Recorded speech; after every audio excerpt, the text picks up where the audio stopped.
Bom dia, meus amados irmãos, que a graça e a paz que vem da parte do nosso Deus e Pai e da parte do nosso Senhor e Salvador Jesus Cristo possa abundar em nossas vidas, de maneira que a gente continue crescendo para a honra e glória do nosso Deus. Amados, chegamos hoje aqui à quinta-feira, no estudo da nossa lição bíblica diária. Ontem, na quarta-feira, nós vimos aqui duas perguntas, entramos aí no início aí do capítulo 11 de Isaías, né? Vimos os versículos 1, o versículo 2 também, né? A gente viu que na pergunta 7 de ontem, a primeira pergunta de ontem, vimos que o texto dizia: do tronco de Jessé sairá um rebento. Do tronco de Jessé sairia uma criança, um rebento, um recém-nascido, né? E das suas raízes um renovo. É uma profecia, claramente, que aponta para Cristo, Messias, né? O prometido, né? E no versículo 2, diz que sobre esse rebento, sobre esse renovo, que sairia da descendência de Jessé, né, de Davi, repousaria sobre ele 7 espíritos, né? A gente viu aqui ontem ali a perfeição do Isaías 11:2 com o Apocalipse 5, o versículo 6, 7, por ali, onde diz que Cristo, o Cordeiro, né? Cristo usando ali, sendo identificado com um tipo, o símbolo de um cordeiro, com 7 chifres, 7 olhos, que são os 7 espíritos de Deus, né? Sobre ele. Então repousará sobre este rebento, sobre este renovo, né? Aí o Espírito do Senhor, o Espírito de sabedoria, Espírito de entendimento, Espírito de conselho, Espírito de força, fortaleza, Espírito de conhecimento, Espírito de temor. Os 7 Espíritos sobre ele, né? Que coisa linda aqui. E, dando continuidade a este capítulo 11 de Isaías, com uma mensagem maravilhosa sobre o Filho de Deus, sobre o Messias que viria à Terra para trazer justamente redenção ao remanescente que sobraria do cativeiro babilônico, que sobraria do cativeiro egípcio, que sobraria do cativeiro da terra, né? Porque Jesus vem ali para todos aqueles que aceitam, né, a verdade. E na pergunta 9 diz assim: no que ele se deleitará e como ele vai julgar? Ou seja, o que é que lhe traz grande alegria, né, deleite? E como é que ele vai julgar? Qual é a forma que ele vai julgar, né? As pessoas, tudo. O que significa o sopro de seus lábios matará o perverso? Vamos ver o que é isso. O texto de Isaías 11, versículo 3 e 4 diz assim: deleitar-se-á no temor do Senhor. Deleitar-se-á no temor de Yahvé, Deus o Pai, né? Não julgará segundo a vista dos seus olhos, nem repreenderá segundo o ouvido dos seus ouvidos, mas julgará com justiça os pobres e decidirá com equidade a favor dos mansos da terra. Ferirá a terra com a vara de sua boca e com o sopro dos seus lábios matará o perverso. Veja como este texto ele está muito rico, pelo menos a parte, né, a parte final, versículo 4, é muito rico aqui numa linguagem simbólica, né? Uma linguagem aqui é uma profecia, né? Uma linguagem em metáfora, uma espécie de parábola que está sendo usado aqui, né? Para apresentar, não uma parábola exatamente, né? Mas uma linguagem que precisa ser interpretada, né? Uma linguagem usando símbolos. Pois bem, quando a Bíblia diz que ele, o Messias, se deleitaria no temor do Senhor, ou seja, a sua alegria, deleitar, ser feliz, né?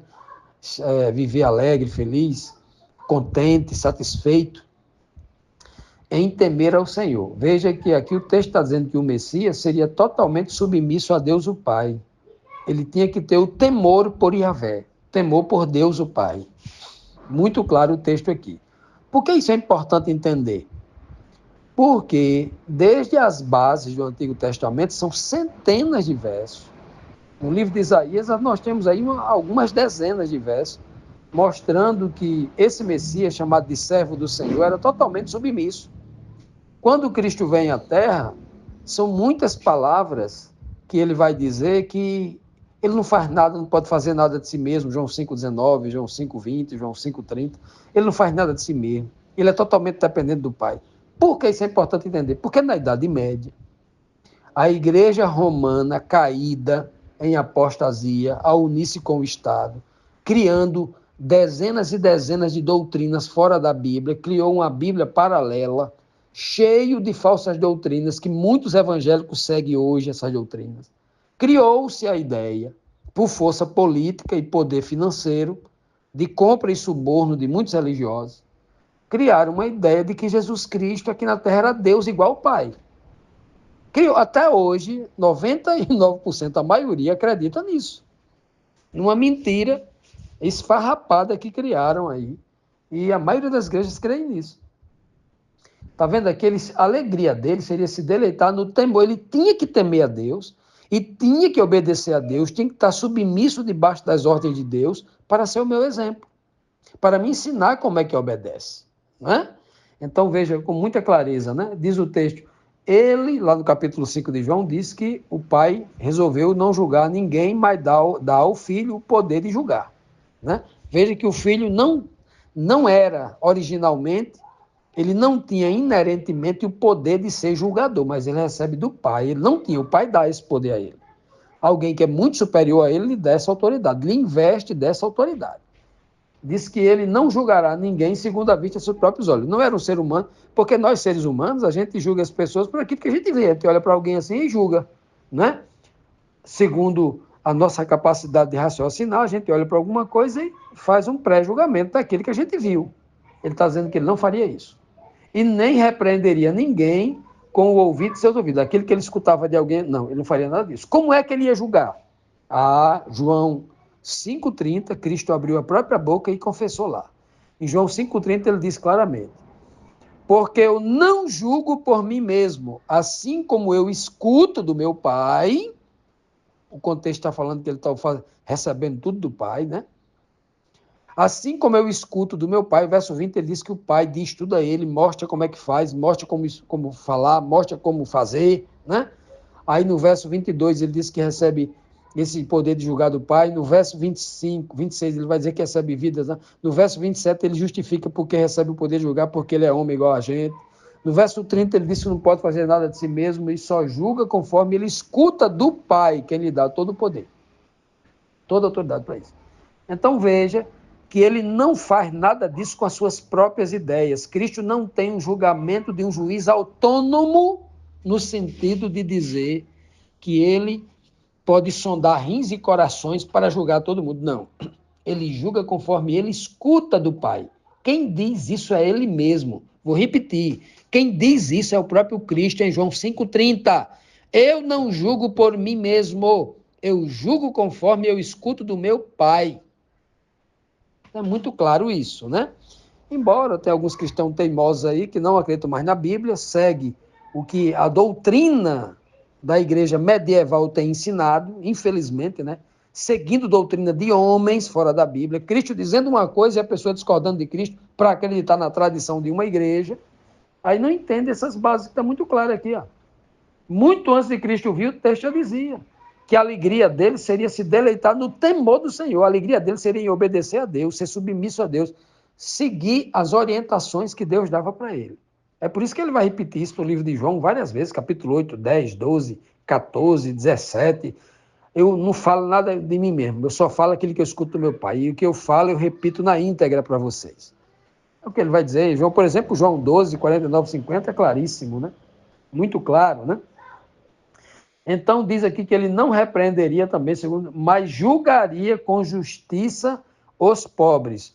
Por que ele faria justiça aos pobres? Porque os ricos e poderosos, principalmente os líderes religiosos, estavam explorando os pobres, como a liderança religiosa de hoje está fazendo, explorando o pobre. Pobre de conhecimento, pobre financeiramente, pobre de cultura, pobre de tudo. Aí chega alguém, né, um líder religioso, que por meio como diz um teólogo aí, né, um famoso pensador diz aí, por meio da do medo, da ganância ou do sentimento de culpa, né? Da culpa, medo ou ganância, uma dessas três a pessoa cai. Aí eles tomam tudo das pessoas, exploração, né? Com Cristo é diferente. Cristo iria julgar os pobres, né? Com justiça, né? E decidiria com equidade. Equidade é tratar os desiguais com a devida desigualdade. O que é isso? Equidade. Você imagine que alguém está 3 dias sem comer, está passando mal, perdeu muito peso, né? Está ali já passando mal. E tem alguém que almoçou de manhã, já é de noite, imagine que... Não, agora de manhã cedo, né? Imagine que alguém só comeu ontem ao meio-dia. Aí você vai se vir agora uma comida para quem está 3, 4 dias sem comer e para alguém que só almoçou ontem, não jantou ontem à noite, vai tomar um café agora de manhã, um de jejum, né? Bem reforçado agora de manhã. Qual a quantidade de comida que você colocaria para a pessoa que está há 3 dias sem comer? Que tipo de nutrição essa pessoa precisa estar há 3 dias sem comer? Ou é a mesma quantidade de comida, é o mesmo tipo de nutrição que você dá para aquela pessoa que almoçou ontem ou que jantou ontem à noite e já está bem alimentado? Claro que não. Equidade é você dizer aqui, olha, você vai receber 2 pratos de comida aqui, mais esse reforço aqui, mais esses suplementos que você está há 4 dias sem comer. Esse aqui jantou ontem à noite e tal, então é só um de jejum normal para ele aqui. O nome disso é equidade. Tratar os desiguais com a devida desigualdade, né? Então, isso inclusive, a equidade está dentro do princípio da isonomia. Isonomia, igualdade, tratar com justiça todos. Então, por isso que ele está dizendo aqui, que Cristo vinha para equilibrar as coisas, né? Equilibrar as coisas. O pobre, que estava muito machucado, explorado pelo rico, ele precisava dar liberdade aos pobres. E os ricos, né, precisavam passar por uma humilhação para descer o nível dos pobres para causar a igualdade. Olha que coisa impressionante aqui, né? Aí o texto diz aqui que ele feriria a terra com a vara da sua boca e com o sopro dos seus lábios, né, matará o perverso. Por que o texto está dizendo que a vara da sua boca? Ou seja, a boca dele sairia uma dura repreensão, a vara, repreender, machucar, né? Cristo abriu a boca e machucou muita gente, falou muito duro, chamou raça de víbora, hipócrita, cego, né? Cristo foi muito duro, somente lá em Mateus 23, com vida religiosa, né? E com o sopro da sua boca matará o perverso, né? Trará o julgamento da morte. Por que sempre da boca? A vara da boca, o sopro da boca? Porque está falando aqui da palavra. Por isso que em Apocalipse capítulo 1, da boca de Cristo saiu uma espada de 2 gumes.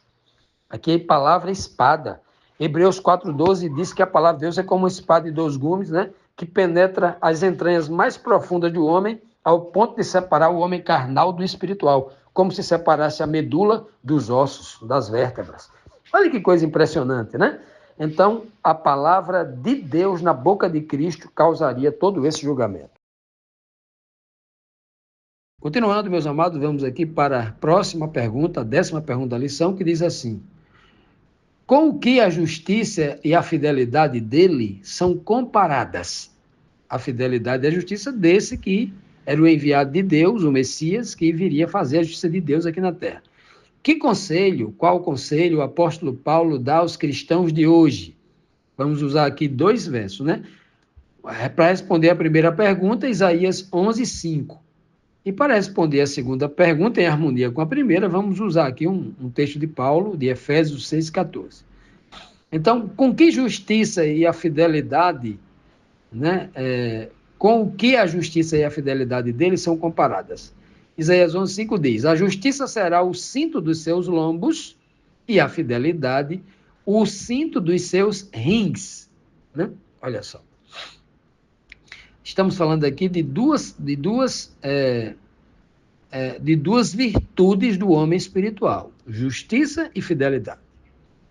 E aí que por isso ele fala como 2 cintos, né?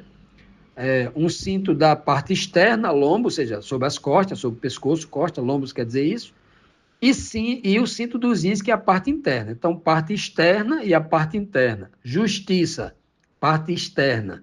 Fidelidade, parte interna, rins.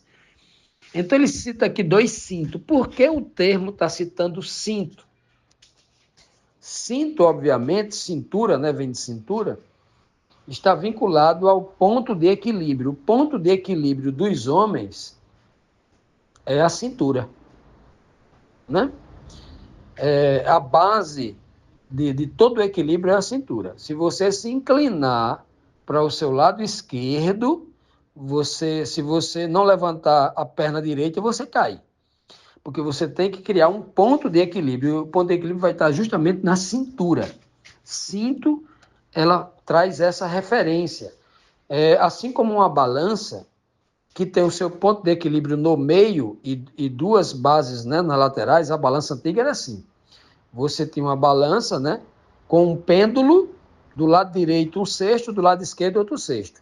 Se você colocasse no cesto, do lado direito, uma pedra de 1 quilo, você tem que colocar do lado esquerdo a quantidade de grãos equivalente a 1 quilo. Quando elas se equilibrassem, ali no centro, todas as duas da mesma altura, aí você tinha a quantidade de grãos equivalente à quantidade do peso da pedra, que no caso seria 1 quilo. Então, seria exatamente 1 quilo de grãos. Se o lado do grão baixasse um pouco mais, significa dizer que tinha mais grão do que o quilo de pedra. Se a pedra baixasse um pouco mais, significava dizer que tinha pouco grão. Então isso era o equilíbrio. Então, o equilíbrio, o cinto, tem a ver com justiça. É por isso que ele fala aqui, ó. A justiça será o cinto dos seus lombos, ou seja, do homem exterior. Então, o homem exterior, com Cristo na vida dele, ele passa a ter uma vida justa socialmente. O homem exterior, lombos, aquilo que você vê. Ele está falando aqui do homem exterior e do homem interior. Por isso que ele usa esses dois termos aqui.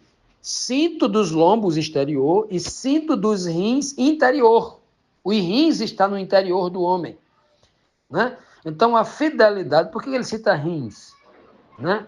Geralmente, quando diz que Deus esquadria os rins, ele está falando que ele sabe os seus sofrimentos, né? As coisas amargas, os rins estão ligados aí à amargura, as coisas amargas que o homem experimenta. Então, quando ele diz assim, ó, e ele será fiel com o cinto dos seus rins, o texto está dizendo claramente para nós, mesmo sofrendo, passando por amargura, ele continuará sendo fiel. E ele deixará esse exemplo para os seus discípulos, para os apóstolos. Olha que maravilha, olha que mensagem, né? Que linguagem a Bíblia cita de forma tão maravilhosa, né, e tão profunda, né, para que o homem espiritual, ao parar para meditar, busque entender o que Deus quis dizer para que o povo daquela época, né? Para o povo daquela época, essa linguagem era ainda muito mais fácil, que fazia parte do linguajar, né, dos ditados populares que eles usavam naquela época. Então, quando o Senhor diz aqui que esse Messias, que o seu enviado, traria justiça e fidelidade, justamente com base em cintos, aí o apóstolo Paulo vai dizer lá em Efésios 6, versículo 14, assim, ó, estáis, pois, firmes, tendo cingidos os vossos lombos com a verdade e vestida a couraça da justiça. Paulo aqui vai explorar apenas a primeira parte, né? Embora que no decorrer do capítulo 6 de Efésios, ele vai tratar também do homem espiritual, falando ali, ele criando ali uma armadura completa de um verdadeiro soldado de Cristo, aquele que luta contra as coisas espirituais. Não é alguém que vai lutar contra o seu irmão, contra a carne e o sangue, mas é uma luta no âmbito do espírito. Mas aqui Paulo realmente cita a primeira parte ali. Cingir os vossos lombos. Lombos, justamente, tem a ver com o homem exterior. Então, quando ele manda cingir o lombo com a verdade, é que você, quando for tratar com o mundo exterior, com o seu irmão, com o seu amigo, com o seu chefe, com o seu subordinado, com o seu professor, com o seu aluno, não importa, a verdade esteja na sua boca. Tem que estar cingido por ela, né? Cingir o lombo pela verdade, porque lombos tem a ver o homem, lombo quer dizer as costas, as costas é a parte do peito, essa parte de cima, né?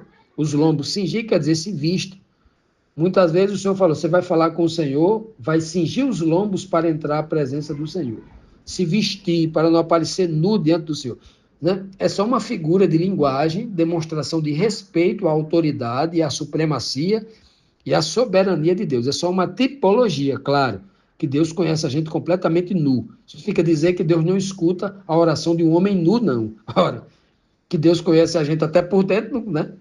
Então, assim, tem muita gente preso à letra morta, não consegue entender a mensagem. Pois bem, então Paulo está dizendo aqui que a verdade, que verdade é essa? A verdade está intrinsecamente ligada à justiça.